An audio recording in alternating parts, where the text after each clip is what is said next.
Bendiciones, saludos. Es una bendición maravillosa poder estar compartiendo con ustedes, iniciando semana.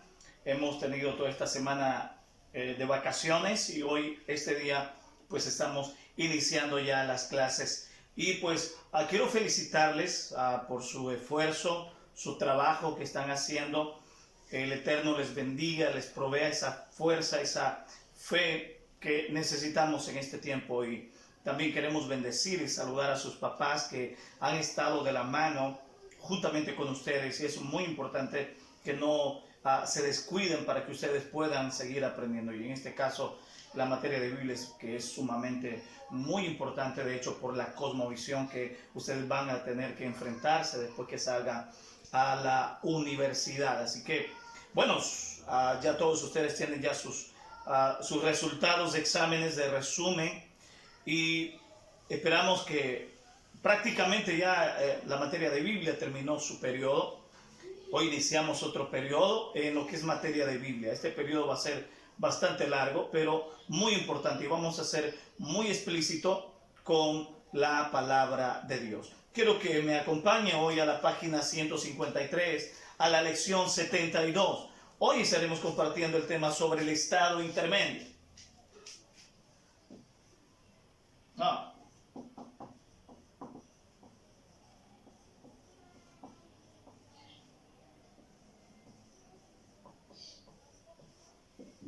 Muy bien, el estado intermedio. Sé que ya tiene su libro en la página 153, y la lección es muy importante que notemos o que aprendamos sobre el estado intermedio, porque vienen preguntas como ¿qué es la muerte? ¿O qué pasa cuando yo muero?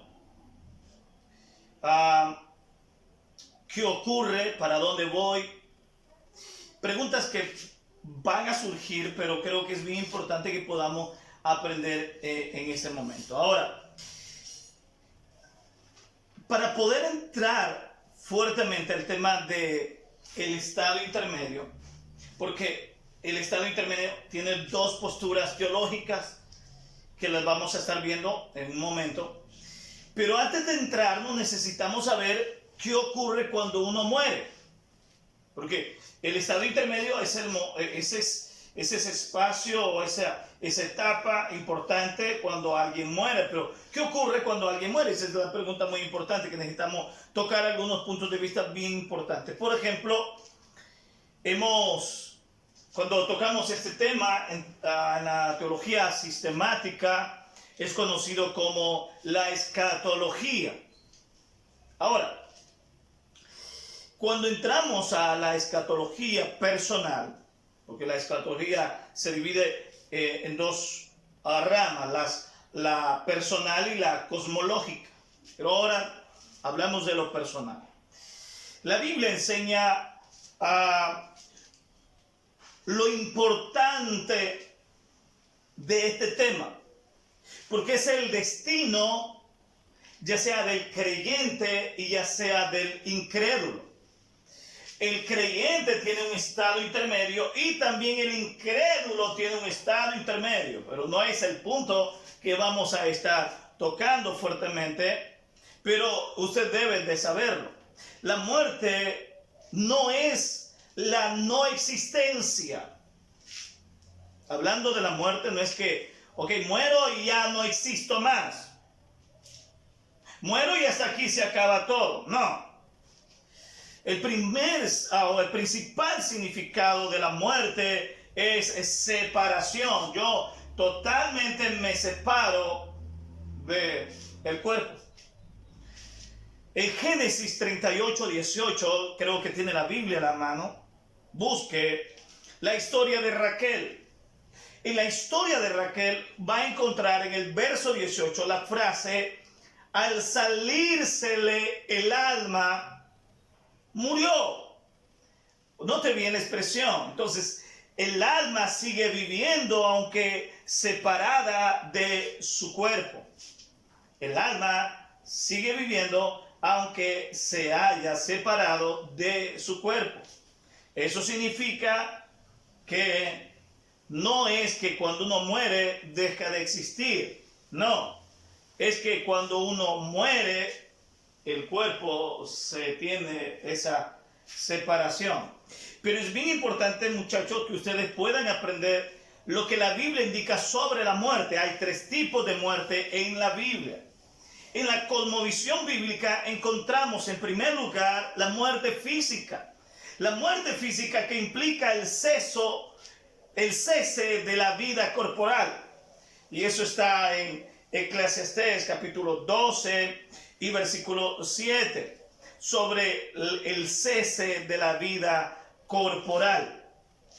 Pero en segundo lugar encuentra en la palabra de Dios la muerte espiritual, y esto implica la separación de Dios. En Efesios capítulo 2 y versículo 1, Pablo dice: ustedes estaban muertos en sus delitos y en sus pecados. Hablando de la muerte espiritual, es la separación de Dios. Y en tercer lugar, la muerte eterna.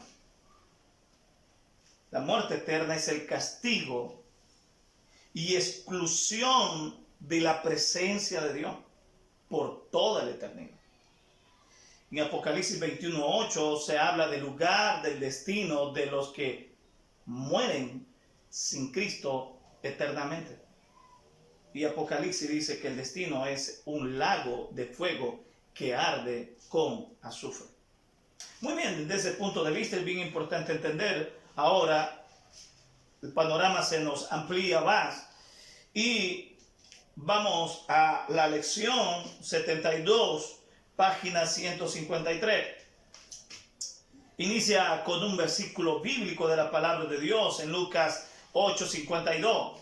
La lección nos va a enseñar las 2 posturas teológicas, pero aprenderemos 4 cosas importantes en esta lección, que es importante que al final usted lo va a poder comprender en un resumen.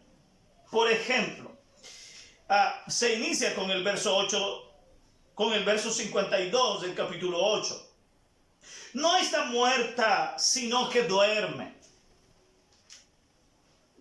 No está muerta, sino duerme. Muy bien. Jesús hizo este comentario hablando sobre la hija de Jairo, cuando ella estaba por levantarse de los muertos. Con frecuencia la Biblia se refiere a la muerte a través de la figura del sueño. Note bien la expresión, cómo se maneja la figura del sueño, entre comillas. Debido a esta imagen, algunos han llegado a la conclusión de que el Nuevo Testamento enseña la doctrina del sueño del alma. El sueño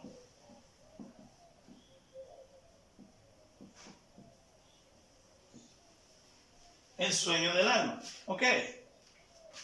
Pensemos un momento, el sueño del alma. Ahora, ¿qué es el sueño del alma? Ustedes tienen a la par ahí, en una casilla que está en blanco, que hay que llenarlo, la pregunta: ¿qué es el sueño del alma? La respuesta la vamos a encontrar aquí mismo.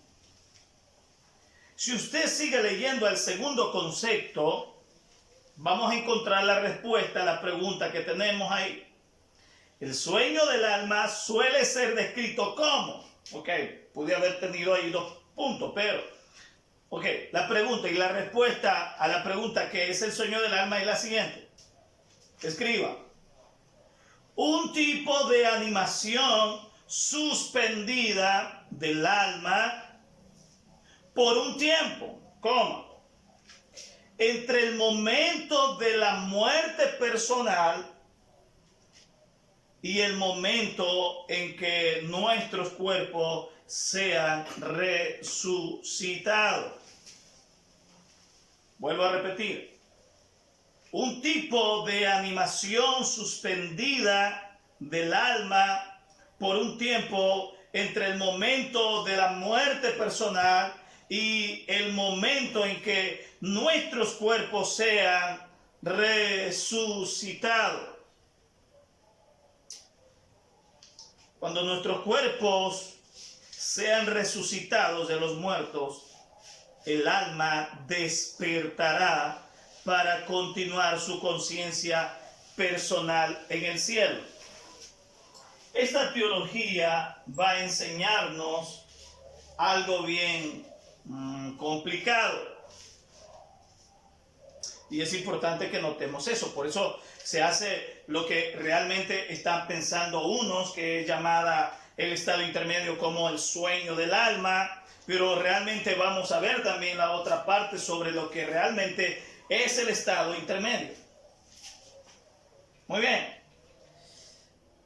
Ahora, cuando nuestros cuerpos, pensemos, y eso es lo que está ocurriendo en la teología del sueño del alma, cuando nuestros cuerpos sean resucitados de los muertos, el alma despertará para continuar con su conciencia personal en el cielo. Aunque pasen siglos entre la muerte y la resurrección final, el alma durmiente no tendrá ninguna conciencia del paso del tiempo. Nuestra transición de la muerte al cielo nos parecerá instantánea. O sea, en otras palabras, lo que está ocurriendo acá es que una vez el sueño del alma, la teología del sueño del alma me está diciendo a mí que una vez que yo muera, yo no tendré conciencia alguna.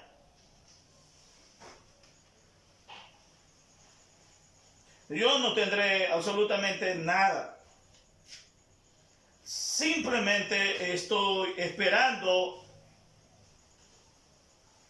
en ese momento cuando mi cuerpo pueda ser resucitado. Ahora, el sueño del alma representa un alejamiento del cristiano ortodoxo o del cristianismo ortodoxo, y eso es lo que se está diciendo.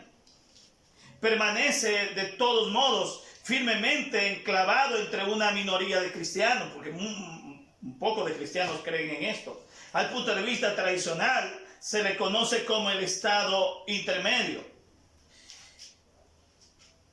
Y lo tenemos acá, el estado intermedio. Según ese punto de vista, en el momento de la muerte, el alma del creyente se dirige inmediatamente a estar con Cristo. Mire los dos puntos de vista. El punto de vista del sueño del alma, es importante notar algo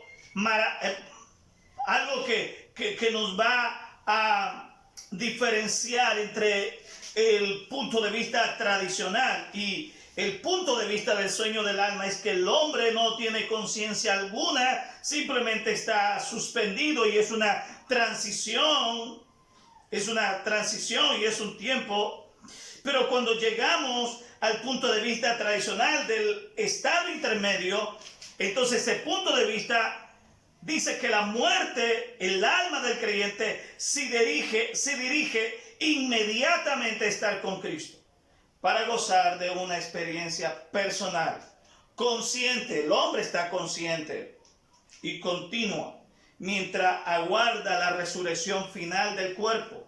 Cuando el credo apostólico habla de la resurrección del cuerpo, no se está refiriendo a la resurrección del cuerpo humano de Cristo, la cual también está afirmada en el credo, sino a la resurrección de nuestros cuerpos en el día final. Ahora, es importante notar, cuando hablamos del estado intermedio, porque estamos acá debatiendo el punto del estado intermedio, y de hecho hay una postura bíblica sobre también el estado del sueño y el estado intermedio. Pero hay una pregunta que parece muy importante. ¿Pero qué sucede mientras tanto? El punto de vista clásico, tradicional, es que en el momento de la muerte, las almas de los creyentes son inmediatamente glorificadas. Son hechas perfectas en santidad y entran inmediatamente en la gloria. Los cuerpos de los creyentes, sin embargo, permanecen en la tumba y guardando la resurrección final.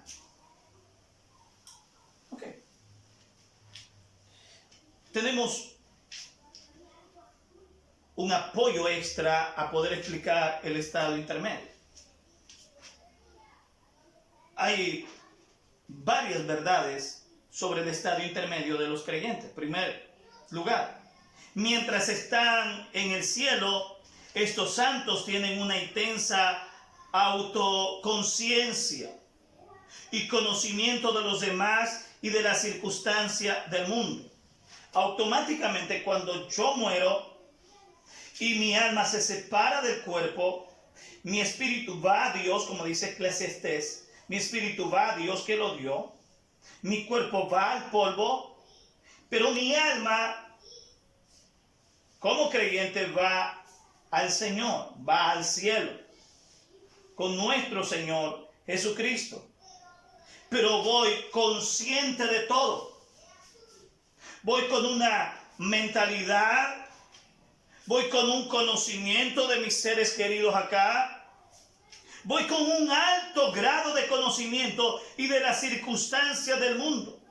Saben que lo mataron por su testimonio de Jesús y quieren que sus asesinos sean juzgados de la tierra por si murió en Cristo, siendo, y esto es posible en la confesión del Apocalipsis, cuando Apocalipsis en el capítulo 14 y versículo 13 dice que oí una voz que desde el cielo me decía: escribe, bienaventurados de aquí en adelante los muertos que mueren en el Señor. Sí, dice el Espíritu, descansarán de sus trabajos porque sus obras con ellos siguen. Apocalipsis 6, 9 al 11 ofrece las informaciones más detalladas respecto al estado intermedio.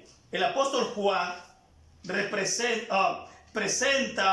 presencia una escena donde las almas aparecen en el cielo bajo un altar y ellos claman a gran voz diciendo: ¿hasta cuánto, Señor santo y verdadero, no juzga y venga? Lo que está pasando en esta escena del Apocalipsis es que hay almas que están muertas y están pidiendo a Dios que juzguen a los que los asesinaron. Esto indica que ellos están acordando de las personas que les quitaron la vida. Conscientemente ellos están en el cielo. También eso podemos aplicarlo a aquellos que mueren por alguna enfermedad terminal. Ellos están conscientes de toda su familia y de todo lo que está pasando. Wow. Pero ¿qué más? ¿Qué verdades más tenemos en el estado intermedio de los creyentes? En segundo lugar, tienen presente la distinción entre el cielo y la tierra. Incluso después de llegar al cielo, no olvidan la tierra en general, ni actúan como si el cielo fuera lo único que importara. En tercer lugar, el cielo no es un destino final. Aunque están en el cielo, los santos anhelan justicia en la tierra, una justicia que llegará con el regreso de Jesús y de los santos en Apocalipsis capítulo 19, versículo 11 al 21. El cielo intermedio no es un hogar definitivo. La verdad en Apocalipsis 5:10 se aplica a esos santos. Reinaremos sobre la tierra. En cuarto lugar, los santos martirizados parecen tener una especie de forma corporal. Juan puede verlos. Vi las almas, dice Apocalipsis 6:9. Tienen un elemento audible por cuando pueden hablar y ser oídos. Y claman a gran voz, dice 6:10. Asimismo pueden estar vestidos y se les dieron vestiduras blancas, 6:11. Y operan dentro de los confines del tiempo. Se les dijo que descansen todavía un poco más de tiempo. Queda claro, pues, que los santos en estado intermedio en el cielo tienen una existencia real. Sin embargo, no es una existencia corporal.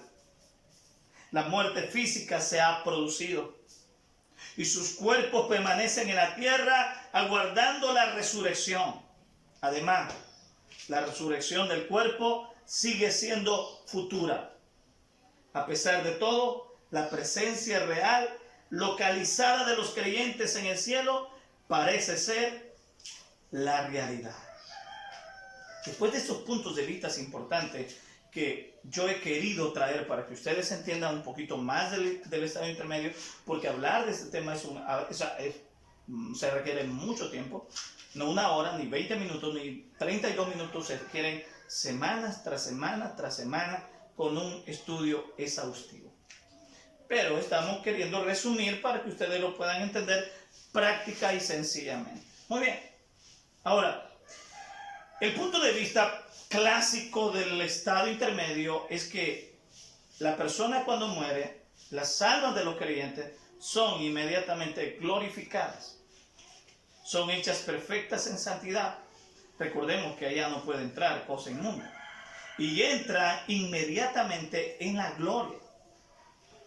Ahora, quiero notar y leer un pasaje de la Escritura. Jesús le prometió al ladrón sobre la cruz: de cierto te digo, hoy estarás conmigo en el paraíso. Lucas 23:43. Quienes respaldan el concepto de la teología del sueño del alma argumenta que Jesús no pudo haber querido decir que se encontraría con el ladrón en el paraíso ese mismo día, porque Jesús permanecería muerto durante 3 días y que además todavía no había ascendido, aunque la ascensión de Cristo, por supuesto, todavía no había tenido lugar y su cuerpo ciertamente estaba en la tumba. Él le había encomendado su espíritu al Padre. Se nos asegura que en el momento de su muerte el alma de Jesús fue al paraíso, como declaró. Los que han colocado como en la teología del sueño del alma la coma en lugar equivocado, por ejemplo, se menciona: de cierto te digo hoy, ahí hay una coma, estarás conmigo en el paraíso.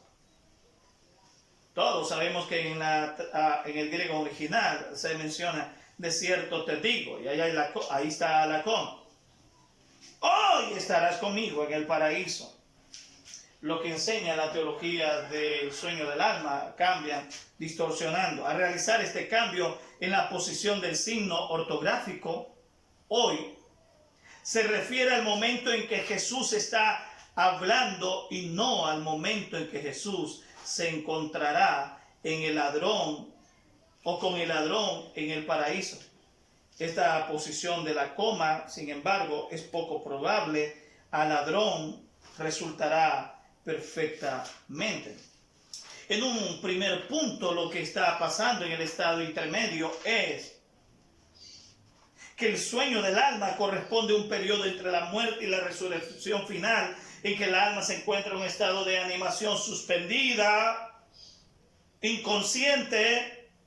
Es un alejamiento pensar de esa manera del verdadero cristianismo ortodoxo, tradicional, clásico, del que nosotros creemos.